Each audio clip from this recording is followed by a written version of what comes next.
Welcome to the WalterFootball.com podcast. This is episode 290. We're talking about the Jamal Adams trade as well as some NFL opt-outs. Joined once again by Jacob Camenker for the first time in 3 weeks after I was in Vegas and you were on vacation as well.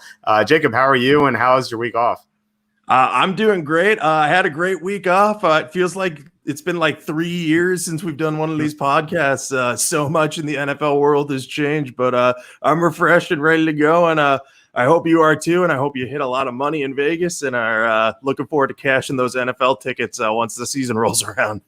Yeah, I hope so. I bet on a lot of NFL futures. Maybe we'll discuss that later. And for those watching on YouTube, you might be like, why is your mouth all red, Walter? Is that blood all over your mouth? It's actually cherry water ice. I was hanging out with the nephews. We went to some outdoor eating place. So I guess I was refreshed before that, and now I'm zonked out. So hopefully I don't pass out during this show. Speaking of the show, please hit subscribe if you're watching on YouTube, or hit the like button, the notification bell, like all that would really help. So we really appreciate it. Otherwise, I feel like we should just get to the Jamal Adams trade. So this happened on Saturday. It was a blockbuster trade that I want to say came out of nowhere, for Seattle, but we kind of knew that Jamal Adams was going to be dealt at some point. I just didn't expect Seattle. So the Seahawks got Jamal Adams for a 2021 first-round pick, a 2022 first-round pick, Bradley McDougald, who's a safety, and an exchange of mid-round picks. So, Jacob, what do you think about this trade and who won it?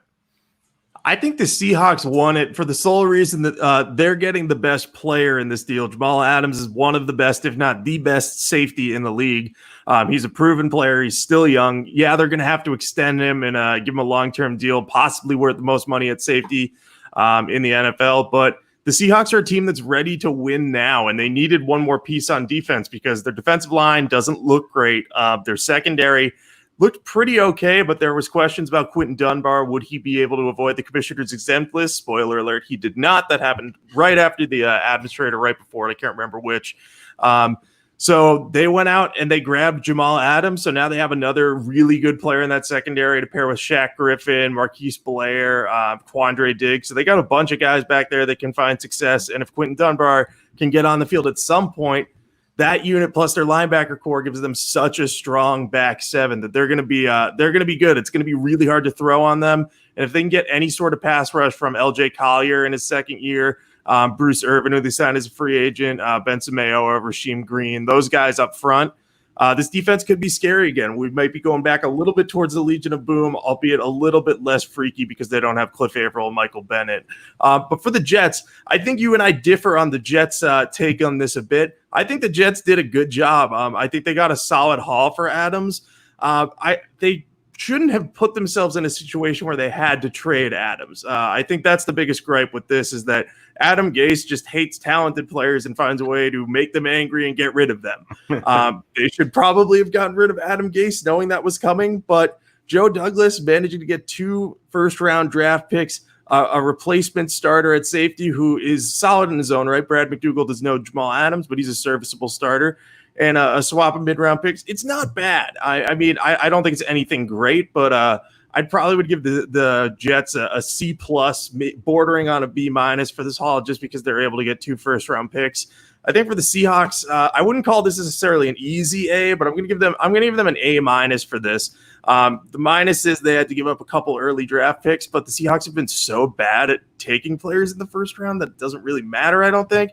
And they upgraded their team now, and they're in the toughest division in football. So I think it bodes well for them that they've added some talent there. So I like this a lot for the Seahawks. The Jets I'm a little lukewarm on, but I think moving forward they'll have more draft capital and kind of control the first rounds the next couple of years. So I think that bodes well for them. But I'm interested to hear your thoughts on the Jets and why you may be a bit lower on their haul than I am. Yeah, so okay, let's start with the Jets then. So you gave them a B-/C+. I gave them a D on the site. I was like, quite frankly, I was close to giving him an F. I think that, baked into this trade is the decision with Adam Gase. It's like, if Adam Gase can't get along with anyone on the team except for Sam Darnold and the backup quarterbacks, like, why is Adam Gase the head coach of this team? Like, I would fire Adam Gase, try to make up with Jamal Adams, because it's so difficult to replace Jamal Adams. He's arguably the best safety in the NFL. He's still young. It's not like he's in his 30s or anything. Like, he still has so many good years in front of him. So you can't replace someone like him. And it looks like the Jets got a great haul. Like, they got 2 first-round picks and a swap. They move up around in the mid-round. So it's like, that's fine. But 2 first-round picks, like, sounds great. And then at first glance, it's like, okay, great. They got 2 first-round picks. And it reminds me of Peter Griffin in the Family Guy episode where he can get a car and the guy offers him a box and he says, oh, anything could be in the box, even a boat. Or he's offered a boat, not a car. Anything could be in the box, even a boat. First-round picks in the late 20s, where I think Seattle will be drafting, because I think they have a great team. Generally, it's like a 50-50 hit rate there. So 50% of the time there's a bust, 50% of the time it's a good player. And generally, like, sometimes you'll get a great player in the 25 to 32 range, but if it's a hit, it's probably just a good starter, which is fine. But so if you think about it that way, the Jets are trading arguably the best safety in the NFL for one good starter and a scrub bust. Like, that's what they're trading for Jamal Adams. Also, I think that it's important for the Jets to win now. They have Sam Darnold on a rookie deal. I thought that before this trade, I thought they can go 7-9, 8-8, maybe even 9-7. They went 7-9 last year, even though Sam Darnold missed 4 games of mono. And I thought that toward the end of the year, they were building something. And with these young quarterbacks on the rookie deals, they tend to do well because you can really surround the quarterback with great players, because you can pay up and because you don't have to pay the young quarterback. Sam Darnold doesn't have that much longer on this short-term deal. Like, you're seeing Patrick Mahomes just got re-signed. Deshaun Watson will get re-signed too. And then next it's going to be Darnold's class. And so Darnold's going to have to be paid. And once Darnold's paid, like, the Jets aren't going to be able to afford big-time players. So they really have this small window of like 2 years to really get going. And they kind of missed last year because Darnold had mono. So they really don't have much time. And so they're giving away Jamal Adams, and they're basically throwing in the towel for the season. Like, they're not going to make the playoffs without Jamal Adams. Like, no question about it. Like, their secondary is going to be so much worse. So I think it's just a very poor decision on their part. So I really hate it. I think it's absolutely terrible. Yeah, your argument definitely makes sense. I can see why. If you look at the Jets defense without Jamal Adams, like you said, it's bad. Like, they have some good players, like CJ Mosley's solid. I think they have some decent players in the secondary, but there's no big impact game changer on that defense. They just don't have one. And so I can see why you're low on it. And the idea of the first round picks is they kind of are lottery. They're really lottery picks. It is like the Peter Griffin episode thing, like you talked about. So I can definitely see it. I think I'll officially make my grade a C+. You've convinced me that it should be in the C range. I am a little bit higher on it than you, just because I think I like what Joe Douglas did in this past draft. So I'm confident that he may be able to find some capable contributors with those picks. But I can see why you're apprehensive. Like, they shouldn't have had to give up Jamal Adams. It's all Adam Gase's fault. Yeah, it definitely is. And I do like Joe Douglas. I'm there with you. It looks like he had a promising draft. I mean, we'll see how it pans out. They got some big name players who have loads of talent and high potential. But you look at Mekhi Becton, Denzel Mims, like, these guys have low floors as well. So we'll see if they bust or if they pan out. We just don't know yet. But yeah, I guess I'm more confident than not in Joe Douglas to find like a good player in the 25 to 32 range, but it's going to be very difficult to find someone remotely as good as Adams. And it's like a trend. Like, the Jets are getting rid of talented players. Like, they traded Leonard Williams. I know Leonard Williams never really reached his potential, but he was still a good player for them. And they traded Jamal Adams. Like, this team with Jamal Adams and Leonard Williams, like, they would make the playoffs, I think, especially in the division as weak as the AFC East. And I guess that'll segue into what we're talking about next. But I want to go back to the Seahawks yet because I haven't talked about them. So you give them an A-. I give them an A on the site. I think it's in Russell Wilson's prime, which is like right now, they don't have that many years of it. Like, he was a rookie in 2012, so he's entering his 9th season. So, at some point, Russell Wilson is going to decline. Like he's one of the top 2 quarterbacks in the NFL right now, as far as I'm concerned. And to surround him with a great talent like Jamal Adams on the defense to help him get the ball back, I think that's a huge boon for the Seahawks. So I really like the straight for them to go kind of all in right now. And I think they could certainly win the Super Bowl this year. They're 20-1 on many sportsbook sites. They're actually 13-1 on Bookmaker, but they're 20-1 on Bovada. We looked at DraftKings. They're 20-1. They're off the board on 5 dimes for some reason. At 20-1, do you think the Seahawks are a good bet to win the Super Bowl?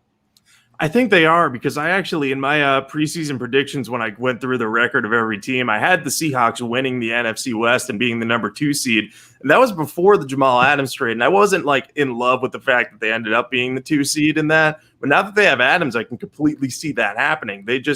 They have a good team. They tend to play well against the teams in their division, even though they're tough. And so when they get to the playoffs, they'll already be kind of battle tested and ready to go if everything breaks well. I think Russell Wilson can lead that offense no matter what. We've seen him year after year carry the team, but if he has a strong defense backing him on one side of the ball, they're going to be one of the most well-balanced teams in the league. And you look at their roster, and there are some holes. Offensive line has always been a hole for them. They currently have Cedric Ogbuehi starting at right tackle, which is horrifying. As usual, we're going to mention Cordy Glenn and how they should probably sign him to play right tackle because it would be better than Ogbuehi. But I digress on that. But that's really one of their only weaknesses, aside from the pass rush, which we already hit on.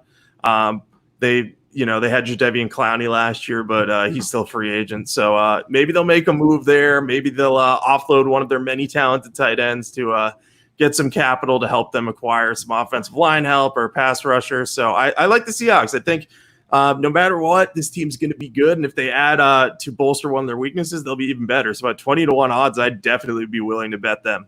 Okay. I wasn't sure if I was going to bet them or not because they were 30-1 earlier, and I kind of have FOMO after missing out on that. But 20-1, like the more I think about it, the more it makes sense. I moved them to the NFC Championship in my season previews, and I think you can make the case they could be the second best team in the NFC, maybe third best.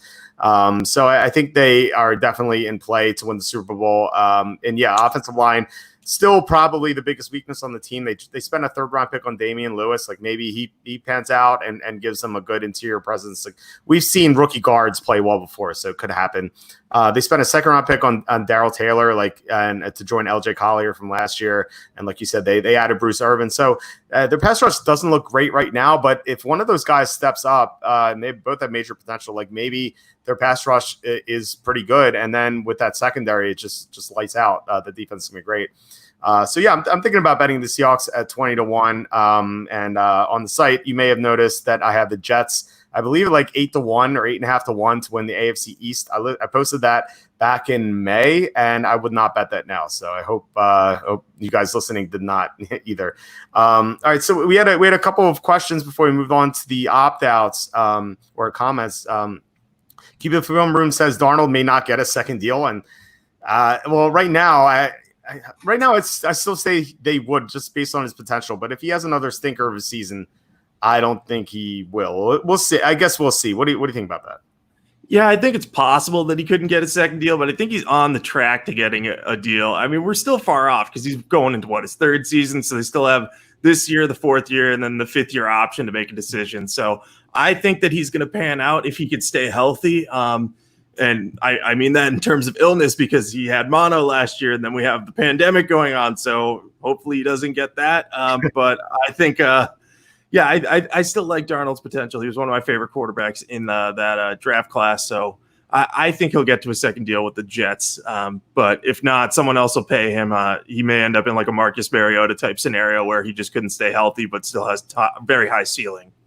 Yeah, like Ryan Tannehill signed a deal with the Titans, and maybe he takes over as a starter. I liked Arnold as well, and then he got mono, and I'm like, what other quarterbacks have gotten mono before? It's just so weird. Although I got mono at 24, so maybe I shouldn't say all that much.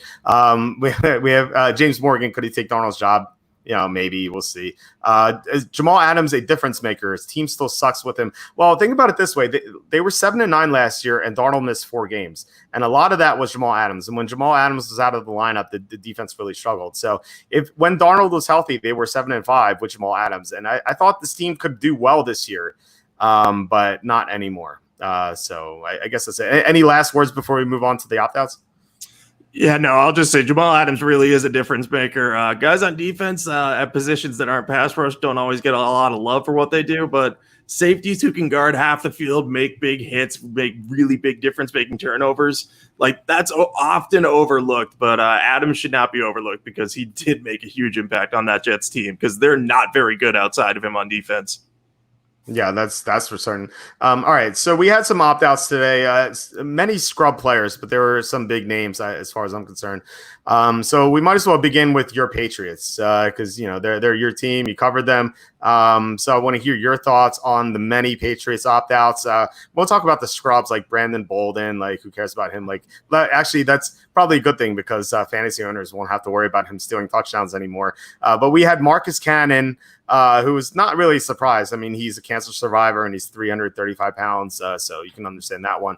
Dante Hightower opted out. That was a very curious one. And Patrick Chung might just be it for his career probably because he's going to be in his mid-30s and they drafted a safety to replace him. So that's probably it for his career. What do you think about these opt-outs? Like, how does this affect the Patriots' chances when this gets to the playoffs? And I guess overall. I think the two big ones you have to focus on are Marcus Cannon and Dante Hightower because they're huge difference makers for the team. Cannon, it obviously makes sense that he would opt out being a cancer survivor like you mentioned.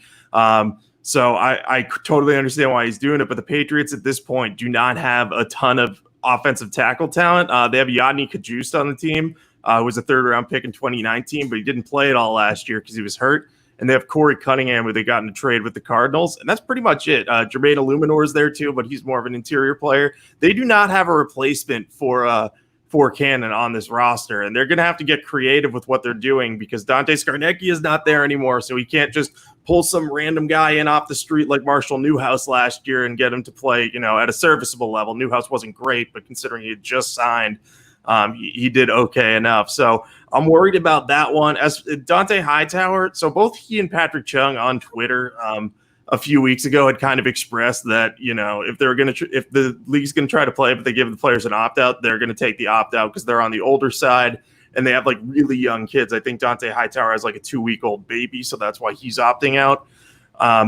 But losing Hightower is going to hurt this team a lot because they do not have many good linebackers. They lost Jamie Collins, Kyle Van Noy. Juwan Bentley has potential.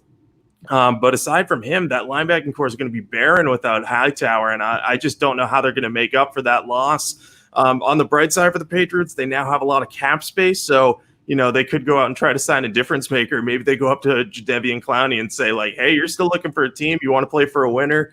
Come play for us 1 year. We'll give you, $12, $15 million or some heavily incentive-based contract to do it. So maybe something like that will happen. But if not, the Patriots have lost a lot of depth and 2 key starters on each side, one on each side of the ball. So I think this hurts their chances of winning the AFC East. I don't think it does anything to take them out of the playoff race, though. I still think they'll be in the wild card hunt for sure. Maybe we'll see. It's pretty barren linebacking core, as you said. Like Hightower's gone. That means Jamie Collins is gone too, and Kyle Van Noy. They lost the top linebackers from last year, so it's going to be very difficult for them to recover. I don't get the young kid thing because, kids can't get it. So I really don't understand why they're doing this. It seems like. It seems like they're maybe misinformed or something, but I guess it's their decision. They can do whatever they want. But I think it's really going to hurt the team. Patrick Chung, like I said, I think that might be it for his career because they drafted Kyle Duggar in the second round and he's probably just going to take a spot. So I don't think that's a big deal. The Marcus Cannon thing is huge, I think, as well. I mean, you mentioned Dante Scarnecchia. I was going to bring him up. The offensive line will be worse without him for sure. And the offensive line is one of the main strengths of this team. Their defense, obviously, and now you can question that with the linebacking core. But also their offensive line was awesome. And now Scarnecchia's gone and Cannon's gone. And like you said, they don't have a logical replacement for Cannon. Maybe this is the team that signs Corey Glenn. Kind of had to bring him up there. So I think that could work out. But it's still a big loss, though. And, with Cam Newton being injury prone, I think that might lead to him getting injured. So I'm a little more bearish on them. I still think they can make the playoffs. They've obviously built Belichick. And if Cam Newton's completely healthy, I think they could certainly get there. It's just going to be a lot more difficult without these guys. And just the depth took a big hit overall. So I don't. It's not looking good for them right now. Yeah, definitely. Unless, this is all orchestrated by Bill Belichick and it's some big mastermind plan that he's having everyone opt out. Because I've seen all that speculation. That is not true. Bill Belichick doesn't want to lose this year to get Trevor Lawrence. Like, let's stop that in its tracks now. There's no way he's telling like these veterans, don't play this year. We want Trevor Lawrence. And just one other alternative to the Cannon idea. I love the Cordy Glenn idea because I think he'd be a great mentor to Isaiah Wynn. Same college, same concerns coming to the NFL about if they could stay outside, but they're both huge. So Glenn could fit in at right tackle. Another option would be kicking Joe Thuney from left guard, either out to left tackle or right tackle, depending on where you want to play Isaiah Wynn, and then having one of their young draft picks like Mike Onwenu or Justin Herron challenge a guy like Jermaine Illuminor for the left guard spot. So they have some options there, but it's obviously not as good as Cannon. So we'll see what they do, but it's definitely not a great day for the Patriots in terms of how much depth they've lost. Yeah, for sure. I like that idea. I would like it a lot more if Scarnecchia were there. Like, I feel like he could make that transition a lot better for Thuney. I question if it could happen with Scarnecchia gone. So, but I do like that idea. And some people are saying like, as comment Patriots going 12-4, I'd be pretty surprised. I think that, the conspiracy theory about Belichick trying to get Trevor Lawrence, it would make a lot more sense if they didn't get Cam Newton. So, like, why would they sign Cam Newton and then try to do it? I just don't see it happening. I don't see him being worse than the Jaguars or the Bears, for that matter. So I think those two teams have the inside track for Trevor Lawrence. Speaking of the Bears, Eddie Goldman opted out. Their big nose tackle. They've been a lot worse against the run when he's been out of the lineup. So what do you think this does for the Bears? I think this has pretty minimal impact on them. They were already bad, like just on paper, not a very good looking team. They have some talented players, but on offense, they can't move the ball because they don't have a quarterback. And, on defense, they're overrated because, they have Khalil Mack and, Akeem Hicks was coming back, but they have Robert Quinn in not a great scheme fit. And they don't really have a second cornerback or a proven second cornerback, that is, aging linebacker and Danny Trevathan. So there were some concerns with them going in. Losing Goldman's going to make them a lot worse against the run. So I think this just hurts them a lot more overall. They don't have anyone who's capable of replacing Goldman. I think their backup nose tackle, I think, is John Jenkins, who has bounced around the league a bunch. So we'll see what ends up happening there, but I think that this just makes their defense worse. I think teams will beat them with the run, especially when they play like the Vikings and the Packers, who have good rushing attacks. So I think this just it's just further dampens my perspective on the Bears. I just don't think that they're going to be good this year. Yeah, don't forget about the Lions too, because they drafted DeAndre Swift, so it's going to be pretty tough for the Bears to stop the run. And I think ultimately this is a good thing because, as we talked about before, their offensive line is a disaster with Kyle Long gone and their two tackles aging. Nick Foles, someone brought him up saying he's a beast, and I mean he was a beast in the Super Bowl and the NFC Championship, but I really don't see him carrying this team. Like, he and Allen Robinson can't really carry this team by themselves. I think it's going to be pretty tough. Their defense is not going to be as good with Goldman gone. They also lost Nick Kwiatkowski, their linebacker, and they never replaced Bryce Callahan, their slot corner from 2018. So their defense is going to be worse. And I think the Bears are going to go 3-13, 4-12 this year. So they could be in position for Trevor Lawrence. I think the Jaguars have the inside track for Lawrence right now. But I guess you never know with Minshew. Maybe Minshew can get some miracle wins like he did last year. And maybe the Bears end up getting Trevor Lawrence. Although, given the Bears' track record with quarterbacks, they'll probably find a way to screw it up somehow. Staying in the division, actually, like all the other opt-outs were in this division, oddly enough. The Vikings lost their nose tackle, Michael Pierce, who is definitely a better player than Eddie Goldman, I think. They signed him to a 3-year, $27 million contract this offseason, and so they're not going to get him in his age 27, I believe, season. So it's a year of his prime that's going to be gone from this contract. So the Vikings have to feel pretty bad about that, but he is a big player. He's almost 350 pounds, so you can sort of understand this one. So what do you think about this opt-out for the Vikings? Yeah, I think in terms of Pierce, I think he was one of the very few high-risk opt-outs. I think he has some sort of respiratory issue from what I understand, or something. I don't know if it's asthma or something, but there's some reason he chose to do that. But Pierce, I think the Vikings are going to miss him a lot. They do have some talent on the defensive line. I like what they have. They have some good rotational players, but Pierce was supposed to replace Linval Joseph, really become that run stuffing presence, add a little more in the pass rush. And now they won't have him this year. And, this is really a win now year for the Vikings. They have Kirk Cousins on that big money deal. And that's just going to keep hamstringing them moving forward. They're going to have to part with high cost players or players that are due, bigger contracts in the near future. So every year they lose more players, the harder it's going to be for them to win with Cousins at the helm. So I think losing Pierce hurts their defense a lot. I still think they'll be competitive in the North because the North isn't a very good division overall. And they did a really good job of adding a lot of talented quality players in the draft. Like they had 15 picks and all of them got positive grades for me, I think. So I have faith that they'll stay afloat, but I think they're definitely going to be worse off against the run. So losing Pierce is a big blow. It is very big. I mean, you talked about the Packers run defense. I mentioned the Lions or the run offense, the Lions run offense. These teams are going to be able to smash them out the Vikings. They lost Linval Joseph in the offseason and then Michael Pierce now. It's like two big bodies are gone. I know they both weren't on the same team, but still they won't be around. And so the Minnesota's defensive line, which I thought was the strength of this team, it's no longer the case, with Pierce gone. So they're going to be worse against the run. And it was kind of tight with the Packers. I had them winning the division by a hair. So I may go back to the Packers now, or if we get some positive news on Stafford, I think the Lions could sneak out this division. I think the Lions are kind of sneaky. Remember last year they started well. They almost won in Lambeau if it wasn't for that call. They almost beat the Chiefs at home. They beat the Eagles in Philly. They beat the Chargers at home. This team was very good last year until they suffered a slew of injuries. So I think if they stay healthy and if Stafford's back is fine, I think they could win the division.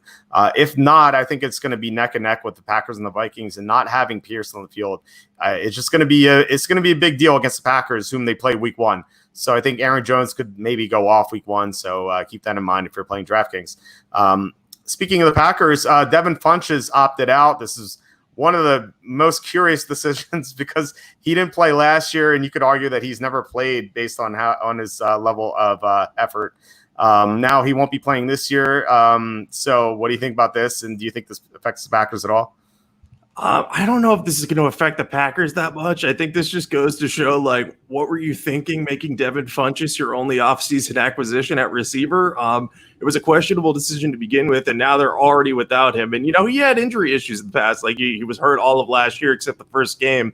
He had some potential, but, he'd mostly been a disappointment since being a second-round pick. He was a fine possession guy, but not a guy that you necessarily want starting on a winning team. So, I think they have Allen Lazard, who probably gets a big stock up in fantasy because he's the clear-cut number 2 receiver there now. I know he was on your sleepers list pretty much all this offseason, and I can only imagine that he's going to go further up, and his ADP might rise a bit, but not crazy. But Funchess, I guess it makes sense for him because his contract will toll and he can come back to the Packers next year. But it was just one of those, I saw him opt out and I was like, oh yeah, that figures. The one guy the Packers added he's not going to play. So but again, I don't think this is such a massive impact or anything because I think that they can go out on the free agent market and add another veteran guy if they really want someone else in the receiving core. I know these players aren't similar, but Taylor Gabriel and Chris Hogan are still out there. Demaryius Thomas is out there.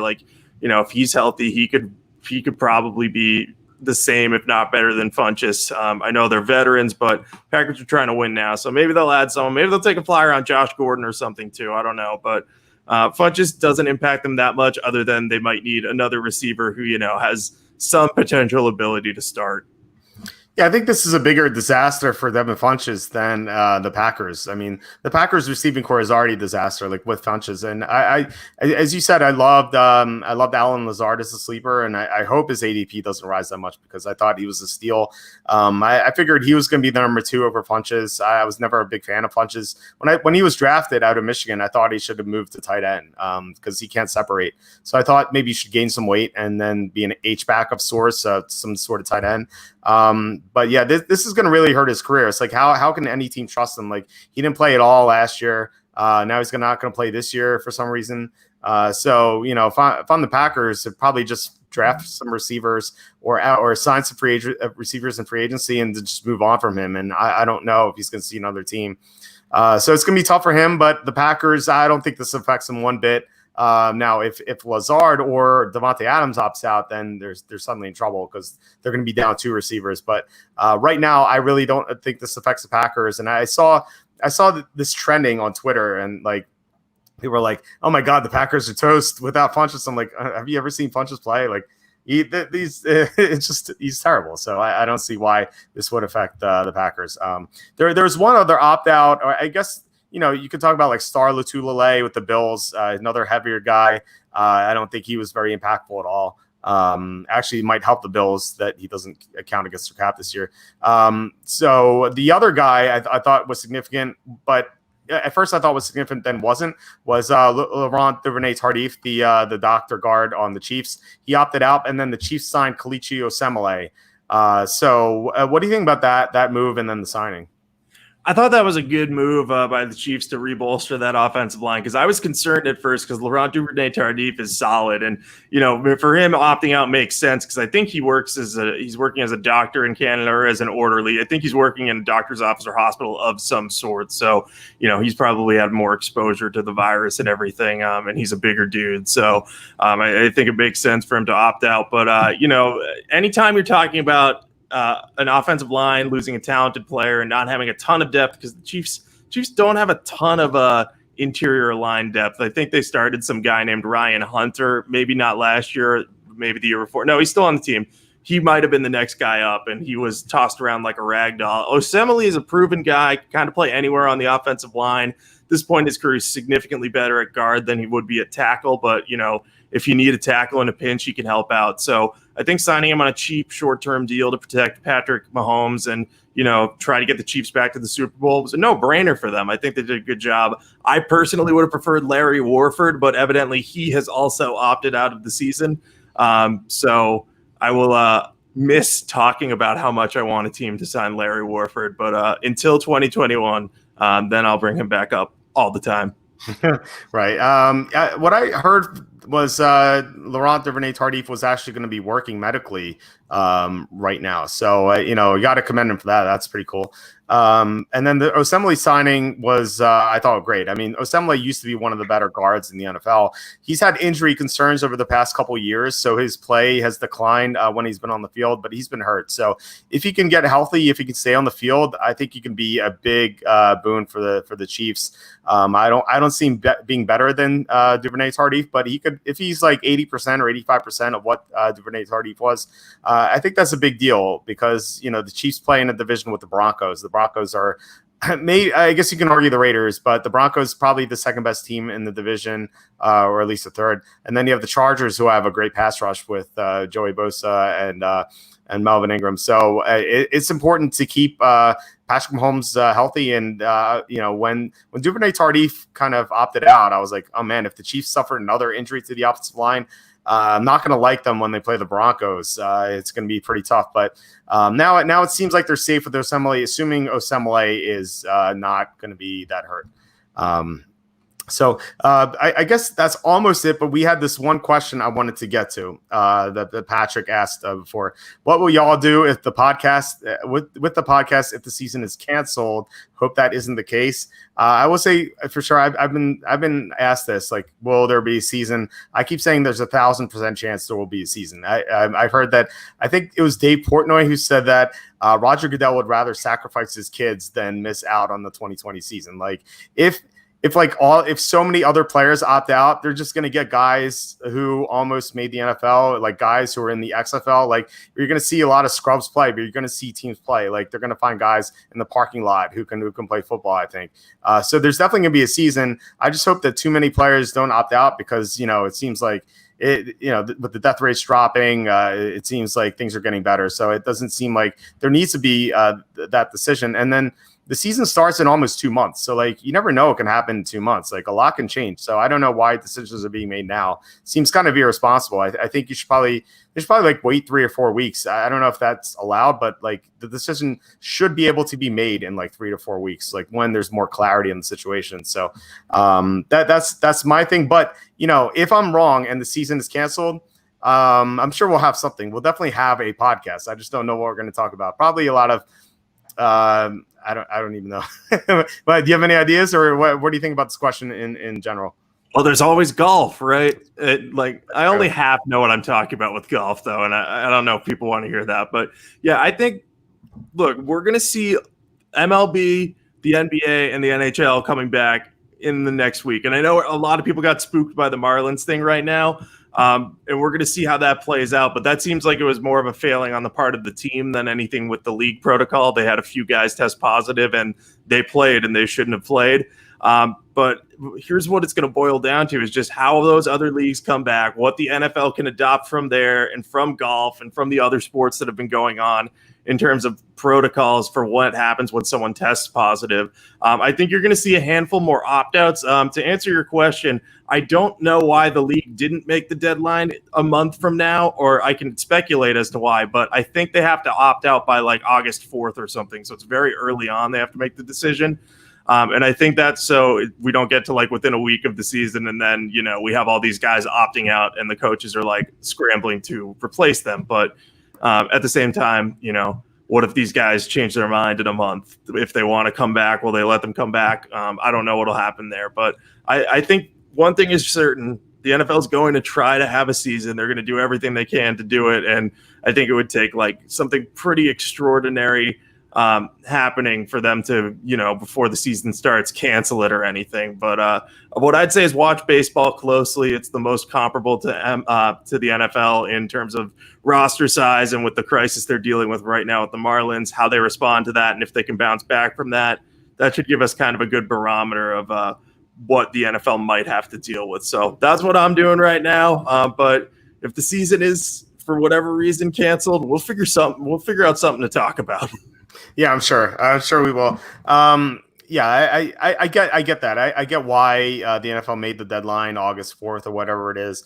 It just feels like it's way too early. Like, I've seen crazier things like New Year's Day parades get canceled. It's like, are you sure there's not going to be a vaccine by January? Like, a lot can change. There's already talk of a cure. I don't know if you believe it or not, but there is talk of a cure. Dwindling death rates, like the average age of death is 78. Like, it's like enough. I feel like enough already. Like, I'm done with this thing. I think that I think there will definitely be a season. I think we'll definitely find things to talk about if there's not, but I think there definitely will be a season. So yeah, I'm looking forward to it. And I guess good news that the opt-out date is August 4th for us, because we'll know who's going to be on teams by then, and it'll give coaches a lot of time to make the decisions about like how to replace these players. It'll be interesting to see what the Patriots do with Marcus Cannon and Dante Hightower, and what the NFC North teams do with Eddie Goldman and Michael Pierce and Devin Funchess. Just kidding about Funchess. No one cares about him. So we'll see what teams do about those guys.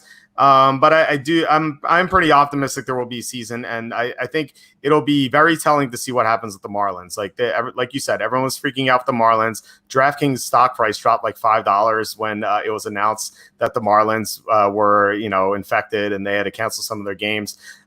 If the Marlins are like, if they're playing by like Monday again, then it's not a big deal. So I think that'll be very, very telling, like I said. So I'm looking forward to seeing what happens with the Marlins.